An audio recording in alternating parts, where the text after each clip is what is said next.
नहीं तो हम लूट के थोड़ी, हम लूटने वाले पार्टी। ठीक है, कांग्रेस में भी इक्के दुक्के लोग रहे, कांग्रेस में भी इक्के दुक्के लोग रहे जो कांग्रेस का खाया लेकिन कांग्रेस का नहीं हुआ। इक्के दुक्के लोगों ने लूटा, लेकिन कांग्रेस विचारधारा के साथ समझौता नहीं किया। और हमारे नेता आज भी वैसे लोगों को अपने बराबर भी बैठने नहीं दे रहे। कांग्रेस सत्ता के पीछे नहीं भाग रही है, कांग्रेस विचारधारा के पीछे भाग रही है, कांग्रेस संविधान के पीछे भाग रही है। भाजपा का ऐसा कौन सा नेता है जो चुनावी जीवी नहीं है? ये लोग देश चला रहे हैं जी। सेंट्रल मिनिस्टर बंगाल में आप 1 महीना से पड़े हुए हैं, आपके तमाम एमपी आपको वहां पे बंगाल में पड़े हुए हैं। न क्षेत्र से कोई मतलब है, न देश से मतलब है, क्योंकि आपको तो फिर वही हिंदू और मुसलमान ही करना है। हमारे साथ हैं कांग्रेस विधायक दल के उप नेता राजेश कच्छप जी, और राजेश कच्छप जी के पास आज हम एक बुझक्कड़ कहिए या एक सवाल कहिए, उसको बूझने आए हैं। दरअसल अनूप सिंह कांग्रेस का एक बड़ा चेहरा है, उन्होंने सोशल मीडिया पर एक पोस्ट किया है, और पोस्ट है कांग्रेसी होना अलग बात है और कांग्रेस में होना अलग बात है। पत्रकारिता का सारा दिमाग लगाया, समझ में नहीं आया कि आखिर ये कौन सा वक्त है इस लाल बुझकड़ी का। तो मुझे लगा चले राजेश कच्छप जी के पास, कांग्रेस का जो मर्मज्ञ है तो शायद इसका समाधान वही निकालें। राजेश जी, क्या है कांग्रेस में होना अलग बात है और कांग्रेसी होना अलग बात है? देखिए, 2 चीज है। अनूप जी ने किस बेस पे इस बात को कहा है ये तो वही जाने। माननीय विधायक हैं, विधानसभा में सचेतक भी है पार्टी की ओर से। देखिए, कांग्रेस पार्टी एक बड़ी लार्जेस्ट पार्टी है, और कांग्रेस में रह करके बहुत सारे लोग दूसरे को मदद करते हैं, ये बात जग जाहिर है। इसीलिए राहुल गांधी ने भी कुछ बातों का स्लीपर सेल का प्रयोग किया था कि वो स्लीपर सेल की कांग्रेस में विदाई होनी चाहिए। अब बहुत सारे लोग हैं कि जब आप चुनाव लड़ते हैं तो कांग्रेसी ही कांग्रेसी को हराने में लग जाता है।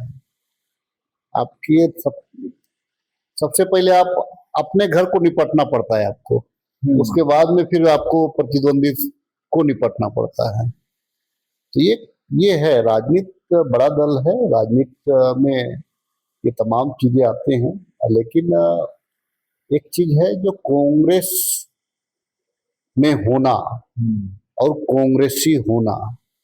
देखिए, आज आप बंगाल का चुनाव को देखेंगे तो 7% लोगों ने वोट दिया, वे कांग्रेसी थे। वे कांग्रेस में हैं पदाधिकारी, नहीं है पदाधिकारी, अपनी वो विचारधारा से लैस होकर के वो बंगाल के लोगों ने आपको वोट दिया, वो कांग्रेसी थे। अब इस बात को देश के अलायंस पार्टनर जो है वे भी समझने लगे हैं कि कांग्रेस के बिना इस देश में या राज्य में शासन करना असंभव सा है। इसीलिए मुलायम सिंह का पार्टी जो है असपा, अखिलेश यादव ने कांग्रेस के साथ में अलायंस का अनाउंसमेंट कर दिया, ताकि जो गिजगिज है वो समाप्त हो जाए। आरजेडी को भी आपने देखा कि कांग्रेस को हल्के में लेकर के वहां क्या हुआ, तृणमूल कांग्रेस को भी आपने देखा कि कांग्रेस को माइनस करके आप क्या, तो मोटा मोटी है क्या कि वे कांग्रेसी हैं और वक्त के अनुसार चलने वाले लोग कांग्रेस में हैं, वे कहीं भी जा सकते हैं, यही तात्पर्य। 2 तरह के कांग्रेसी होते हैं, जो वक्त के अनुसार चले आते हैं, और जो खाटी कांग्रेसी होते हैं, जो हार हो या जीत हो कांग्रेस का झंडा धोते रहते। देखिए, बहुत सारे लोग झारखंड प्रदेश में भी ऐसे हैं। हम झारखंड मुक्ति मोर्चा के साथ अलायंस में हैं, तो जाहिर सी बात है कि झारखंड की जल जंगल जमीन की बात करते हैं। लेकिन बहुत सारे ऐसे लोग हैं जो सरकार में बने रहने के लिए, अपने छाप रखने के लिए झारखंड मुक्ति मोर्चा से भी जुड़े हुए हैं। कांग्रेस से भी जुड़े हुए हैं। सिर्फ वो अपना व्यक्तिगत हित साधते हैं, बाकी जो है ना उसको इंडिया अलायंस या कांग्रेस पार्टी या झारखंड मुक्ति मोर्चा या आरजेडी से बहुत मतलब नहीं रहता है। तो वैसे वैसे लोगों का तादाद भरा हुआ है। हाँ, एक चीज है, भाजपा में कमोबेश ये कम दिखता है, क्योंकि भाजपा में जो आता है वो चूंकि संघ से आता है, आरएसएस से आता है, और हिंदुत्व का चोला जो ओढ़े हुए है भाजपा, तो उसको लेकर के उसमें थोड़ा ये पार्ट कम दिखता है।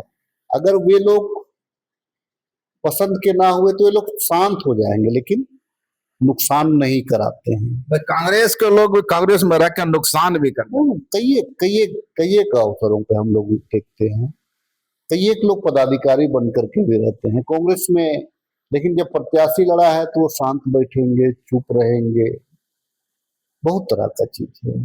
पश्चिम बंगाल का जो चुनाव परिणाम आया उसके बाद माना जा रहा है कांग्रेस के लिए थोड़ी सांस लेने की स्थिति झारखंड में हो गई है। नहीं तो माना जा रहा था कि जेएमएम तो अपने बुत्ते भी कुछ कर सकती है, लेकिन अब लगता है कि जेएमएम को भी जरूरत या इस बात का एहसास होने लगा है कि नहीं, ये बंगाल, झारखंड, छत्तीसगढ़, उड़ीसा अब में तमाम चारों तरफ से भगवा हो चुका है, बीच में एक हरा टापू है। इस हरा टापू को बचाना है तो कांग्रेस का पंजा साथ में होना चाहिए। देखिए, विपक्ष सेंट्रल में अगर हम देखेंगे तो विपक्ष में सबसे बड़ी भूमिका कांग्रेस की होती है। आज बीजेपी की पॉलिसीज के अगेंस्ट अगर मुखर होकर के अगर बिना डरे अगर कोई लड़ रहा है तो राहुल गांधी जी लड़ रहे हैं। उसकी पूरी टीम, पूरा कांग्रेसी जो है वो लड़ रहा है, क्योंकि वो विचारधारा की लड़ाई लड़ रहा है, क्योंकि वो देश से प्रेम करता है। रही बात यहाँ पे झारखंड मुक्ति मोर्चा की, तो माननीय मुख्यमंत्री हेमंत सोरेन जी एक आदिवासी चेहरा है, एक बड़ा चेहरा है, इस देश के बड़ा चेहरा है, और एक आदिवासियों में चूंकि गुरुजी के भी पुत्र हैं, तो एक भावनात्मक भी लोग आदरणीय मुख्यमंत्री हेमंत सोरेन जी के साथ में है। तो कांग्रेस तो हमेशा से कांग्रेस तो खुद भी आदिवासियों की हित की बात करती है। कांग्रेस ही है ना, राहुल गांधी जो कहते हैं इस बात को कि अगर बाकी लोग अगर 5000 साल पहले अगर आए होंगे इस भारतवर्ष में, तो यहाँ पे आदिवासियों का भूखंड रहा था, तो धीरे धीरे करके वो खत्म होते चले गए। राहुल गांधी कह रहे हैं, मतलब कहने का मतलब है कि राहुल गांधी आदिवासियों को मूलवासी समझ रहे हैं, आदिवासी अस्मिता को स्वीकार कर रहे हैं, इस बात को स्वीकार कर रहे हैं कि आदिवासी इस देश का मूल नागरिक है, पहला नागरिक। इस बात को सार्वजनिक प्लेटफॉर्म पर राहुल गांधी जी बोले, मीडिया में उन्होंने कहा है, हर जगहों पर इस बात को कहा है कि भाई आज भले ही ये हाशिए पर है ये समुदाय, लेकिन किसी जमाने में इस भूखंड के वो मूलवासी थे। राहुल गांधी जी ने कहा है, और आदिवासियों के प्रति सम्मान है। हेमंत जी से राहुल गांधी की बड़ी आत्मीय लगाव है। हम लोग भी कई एक अवसरों पर बात करते हैं तो हेमंत जी की वो तारीफ ही करते हैं, हेमंत जी के कार्यों की वो सराहना करते हैं, और वे भी चाहते हैं कि इस राज्य में आदिवासी मुख्यमंत्री है तो कम से कम पूरे भारतवर्ष में एक आदिवासी मुख्यमंत्री तो है। अच्छा भी लगता है कि इंडिया अलायंस उसका पार्ट है। नहीं, आप ऐसा कह रहे हैं कि पूरे भारत में एक ही आदिवासी मुख्यमंत्री हैं। ओडिशा के मुख्यमंत्री कौन है, छत्तीसगढ़ के मुख्यमंत्री कौन है, क्या आप उन्हें आदिवासी नहीं मानते हैं? नहीं, हमारे अलायंस में भाजपा का ये में भाजपा तो कहाँ आदिवासी कहाँ कहता है वो। आदिवासी को भाजपा आदिवासी का दर्जा नहीं देता है। आज अगर आदिवासी को आदिवासी का दर्जा देता तो उनकी जो अस्मिता है, उनकी जो पहचान है, पहचान के साथ जो कोड है, सरना कोड की बात करें तो उसको देता। लेकिन आप एक चीज गौर करिएगा, हम कोई किसी भी धर्म का विरोध नहीं करते, ना ही जात का, लेकिन आप देखिएगा अगर आप पूरी तरह से सरना सनातन की बात करिएगा, एक तो रहे ही, लेकिन कुछ लोग जो बाहर से आकर के इनको लड़ाने का काम किया। ये तो कल्चर एक है, भाषा एक है, खान पान एक है, सब कुछ एक रहा है। लेकिन अगर आज हम भाजपा को देखेंगे तो वो हमारा जो मूल संस्कृति है, भावना है, उसी को समाप्त करना चाहता है। अब देखेंगे कई एक जगहों पे देखेंगे कई एक जगहों पे आप इस बात को देखेंगे। तो भाजपा दिखावा करती है और कांग्रेस दिल से उसको आगे ले जाना चाहती है। सरना धर्म कोड की मांग पर आवेंगे हैं, इसलिए कि सीएम हेमंत ने भी पीएम और राष्ट्रपति के संदर्भ में पत्र लिखा। लेकिन आसाम की एक तस्वीर थोड़ी लिए कष्टप्रद हो सकती है आपके लिए, कांग्रेस के लिए। 24 विपक्ष के विधायक हैं और 24 में 22 मुस्लिम हैं। इसका मतलब कि भाजपा जो चाहती थी वो सिद्ध करने में सफल होगी। कांग्रेस आनी मुस्लिम पार्टी। क्या मुस्लिम जो है इस देश के नागरिक नहीं है क्या? आप इंडिया गेट पे चले जाएं, आप वहां जो शहीदों की लिस्ट है, बहुत बड़ी लिस्ट मुस्लिमों की है। तो आप क्या कहना, कांग्रेस पार्टी कभी मुस्लिम और हिंदू की बात नहीं कर रही है। कांग्रेस पार्टी में आप देखेंगे तो कई एक हिंदू हैं, कई एक मुसलमान हैं, लेकिन क्योंकि वो पोलराइज करना चाहती है, इसीलिए वो प्रयास करती है कि भाई तुम मुस्लिम पार्टी हो, तुम क्रिश्चियन पार्टी हो।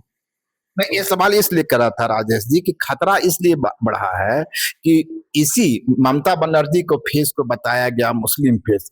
बांग्लादेशी घुसपैठिया का सवाल वहां भी खड़ा किया गया। इलेक्शन के पहले ईडी सीबीआई का प्रयोग वहां भी हुआ। केंद्रीय प्रतिबलों की नियुक्ति हुई। ये सारे खेल, यह सारा जो इंग्रेडिएंट्स है, मसाला है, ये तो झारखंड में भी उपलब्ध है ना। सीएम हेमंत को 2029 के पहले उनके चेहरे को मुस्लिम फेस बताया जाएगा, मुस्लिमों का रहनुमा बताने की कोशिश की जाएगी। तो खतरा तो मंडराने लगा झारखंड में। क्यों नहीं बताएगा? हमको अगर आप टोपी पहना दीजिएगा तो राजेश कच्छप भी टोपी पहन लेगा। क्या है, टीका लगवा दीजिएगा तो टीका लगा लेगा, सरना गमछा लगवा दीजिएगा तो सरना गमछा पहन लेगा, घुटना टेक करके प्रेयर करवाइएगा तो प्रेयर कर लेगा। चूंकि हम सद्भावना हम चाहते हैं, सभी धर्मों का हम सम्मान चाहते हैं। ये भाजपा के लोग तो संविधान में भी विश्वास नहीं करते। तो हम संविधान के मानने वाले लोग हैं, और जो संविधान के मानने वाले लोग हैं उसको आप जिस नाम से पुकार दीजिए। भाजपा का मतलब है कट्टरता।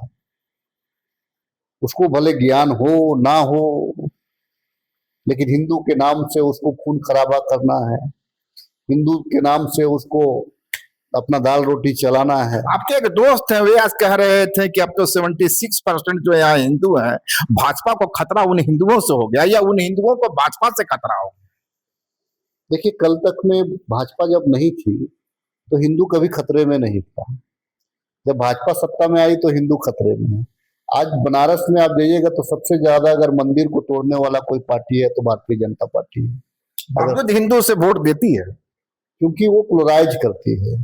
वो पोलराइज करती है, कुछ इस प्रकार सा करेंट मसाला वो देती है या कोई घटनाक्रम को कराती है कि देखिए, मैं इसीलिए इस बात को कर रहा हूँ कि इस देश में अगर हम हिंदुओं में बात करें तो 20% लोग ही वेल एजुकेटेड लोग हैं जो भला बुरा को समझते हैं। बाकी 80% तो आज भी 5 किलो अनाज में ही जिंदा है ना। 5 किलो अनाज में, तो 5 किलो अनाज वाले लोगों को उतने दूर तक नहीं सोच पाते हैं ये लोग। इसीलिए शायद तमिलनाडु से एक दूसरी तस्वीरें आई। तमिलनाडु का 88% आबादी जो है हिंदू समुदाय की है। वहां के लोगों ने थलपति विजय को अपना नेता चुन लिया। यानी 88% ने एक क्रिश्चियन सीएम को सीएम के रूप में क्रिश्चियन को पसंद किया। देखिए, साउथ जो है वो पढ़ा लिखा शहर स्टेट है। साउथ में ज्यादातर आप देखेंगे उनको लगेगा कि अगर भाजपा मेरे लिए अच्छा करेगी तो भाजपा को वोट देगा। उनको लगेगा कि भाजपा से हमको खतरा है तो भाजपा को हटा दे। उनको लगेगा कि कांग्रेस अच्छा कर रही है तो कांग्रेस को वोट देगा। देखिए, वहां पे तमिलनाडु में पढ़े लिखे लोग हैं और वे अंधभक्ति नहीं कर सकते हैं। वे तर्क देते हैं कि तमिलनाडु के लिए अच्छा कौन होगा, देश के लिए अच्छा कौन, राज्य को कौन आगे बढ़ा सकता है। आदरणीय विजय थालापति जी ने क्या कहा? उन्होंने कहा कि मैं किसी भी हाल पे कम्युनल राजनीति नहीं करूंगा। साबित कर दिया कि एक क्रिश्चियन होकर के हिंदू का समर्थन उसको मिला। 88% हिंदुओं का समर्थन मिला। देश के लिए बड़ा मैसेज है। मैसेज नहीं है। मैंने कहा ना कि मैंने एक उदाहरण दिया, यहाँ भी जो वेल एजुकेटेड हिंदी भाषी क्षेत्र में 20% ही, बाकी लोग तो है वही आपका जो है कि वो राशन मिल रहा है कि नहीं मिल रहा है, हाँ, वो उनको जो है कि आप तुष्टीकरण उसको करा दीजिए, आपके साथ में है। तो साउथ में वो नहीं चलता है। आज आप बात करेंगे, अगर हम बंगाल की अगर हम बात करें तो बंगाल में अगर ममता बनर्जी का अहम ना होता, ये जो 60% कांग्रेस का वोट है ये भी ममता के साथ होता और खेल दूसरा होता। आज ये तृणमूल और बीजेपी में कितना परसेंट, 3% का ही अंतर है। 60% वोट कांग्रेस के पास, 7% लोग कांग्रेस के, 7% वोट कांग्रेस ने ले लाई। तो अगर ये ऐड हो जाता तो जाहिर सी बात है तृणमूल की सरकार बनती, उसमें कांग्रेस भी रहता। लेकिन आप कांग्रेस को 1 सीट दे रहे थे, हम तो 2 सीट लाए। हम 294 सीटों पे हम चुनाव लड़े। हमको खोने के लिए कुछ नहीं था, कल हमको पाना था। हमने 35 वर्षों के बाद वहां चुनाव लड़ा। 35 वर्षों में देखिए हर जगह पे कांग्रेस को वोट आया है। मतलब कहने का मतलब है कि कांग्रेस को हर जगह, कांग्रेस के लोग 35 वर्षों का चुनाव लड़ने के बाद, 35 वर्षों तक चुनाव नहीं लड़ने के बाद, 35 वर्षों तक चुनाव नहीं लड़ने के बाद में भी कांग्रेस का आइडियोलॉजी जिंदा है, जो बंगाल में देखने को मिला। ऐसे आप सफलता मान रहे हैं? हमारा लीडरशिप तैयार हो रहा है वहां पे। आने वाले दिनों में कांग्रेस की सरकार आएगी। देखिए बीजेपी से अगर कोई टक्कर लेगी तो सीधे तौर से दूसरा कोई टक्कर नहीं ले सकता, कांग्रेस ही लेगा। आते हैं मूल मुद्दे पर। जो जिस तरह से झारखंड कांग्रेस में चल रहा है एक विवाद, और जिस तरीके से राधा कृष्णन लगातार चिट्ठी लिख रहे हैं, केशव महतो कमलेश ने जिस तरह कमेटी का निर्माण किया है, कहा जा रहा है कि 314 इतने लोग को तो बैठने के कांग्रेस भवन में जगह भी नहीं है, कौन सा कमेटी बना देंगे? कमेटी बना है इसका मतलब ये नहीं कि कांग्रेस भवन में बैठेंगे। हमारे पास में, हम भाजपा थोड़ी है ना कि जब सत्ता में आए तो पूरे जिला में एक आलीशान महल की तरह हम ऑफिस कार्यालय खोल दिए। इतने वर्षों तक हमने शासन किया, इसलिए तो कमजोर है कांग्रेस। नहीं तो हम लूट के थोड़ी, हम लूटने वाले पार्टी। ठीक है, कांग्रेस में भी इक्के दुक्के लोग रहे, कांग्रेस में भी इक्के दुक्के लोग रहे जो कांग्रेस का खाया लेकिन कांग्रेस का नहीं हुआ। इक्के दुक्के लोगों ने लूटा, लेकिन कांग्रेस विचारधारा के साथ समझौता नहीं किया। और हमारे नेता आज भी वैसे लोगों को अपने बराबर भी बैठने नहीं दे रहे हैं। क्या है? संकेत है कि मैं आम देशवासियों से प्रेम करता हूं। और आज के तारीख में देख लीजिए आप कि कांग्रेस सत्ता के पीछे नहीं भाग रही है, कांग्रेस विचारधारा के पीछे भाग रही है, कांग्रेस संविधान के पीछे भाग रही है। जनता कहती है लो संविधान, लो विचारधारा, हम सत्ता भाजपा को देते हैं। वो अपनी जगह है। हिटलर को भी लग रहा था कि हम बहुत ताकतवर हैं, हिटलर को भी लग रहा था कि हम बहुत, एक दिन उसका भी अंत तो हुआ ही ना। ठीक, वो तो जंबो साइज है, जेट साइज है, एक जंबो जेट। मुझे एक चीज बताइए, आपने कहा तो भाजपा का ऐसा कौन सा नेता है जो चुनावी जीवी नहीं है? ये लोग देश चला रहे हैं जी। सेंट्रल मिनिस्टर बंगाल में आप 1 महीना से पड़े हुए हैं, आपके तमाम एमपी आपको वहां पे बंगाल में पड़े हुए हैं। ना क्षेत्र से कोई मतलब है, ना देश से मतलब है, क्योंकि आपको तो फिर वही हिंदू और मुसलमान ही करना है। हुनर तो कांग्रेस को भी सीखना चाहिए था। नहीं, कांग्रेस नहीं करेगी। मैंने कहा ना कि कांग्रेस सत्ता की ओर नहीं भागेगी, कांग्रेस विचारधारा की लड़ाई लड़ेगी और कांग्रेस का ही जीत होगा। लास्ट सवाल होगा, क्योंकि आपको भी कहीं निकलना है। जिस तरह बंगाल का भगवामय हुआ है, झारखंड कांग्रेस के कुछ नेताओं के बारे में ख्यालात चल रहा है कि उनके मन अब डोल रहे हैं। देखिए, आपका पहला सवाल है, मैंने उसी में जवाब है कि कांग्रेसी होना और कांग्रेस में होना, बहुत सारे लोग जा सकते हैं, जिनको जहां इच्छा नहीं है वो जाएंगे। जो कांग्रेसी नहीं है वो जाएंगे। जो कांग्रेस में है केवल अपने हित के लिए वो जा सकते हैं, बड़ी बात नहीं है वो। ये थे हमारे साथ राजेश कच्छप जी, जिनका मानना है कि वाकई यह सच बात है कि कांग्रेसी होना अलग बात है और कांग्रेस में होना अलग बात है। तो यदि स्थितियां प्रतिकूल होती है और किसी कई कांग्रेसी ऐसे हैं जिन्हें लग सकता है कि अब झारखंड में भगवा खिलने की गुंजाइश बन सकती है, तो ऐसे चेहरे जा सकते हैं। लेकिन फिर से वही सवाल, कांग्रेसी होना अलग बात है और कांग्रेस में होना अलग बात है। हालांकि मेरी जो पहेली थी, जिस उलझन को लेकर के मैं आया था, वो उलझन बरकरार है। मिलते हैं कांग्रेस के दूसरे नेताओं से भी, देखते हैं क्या जवाब मिलता है। शुक्रिया, नमस्कार। लाइव लगातार के वीडियो को लाइक करें, सब्सक्राइब करें और बेल आइकन को दबाना न भूलें।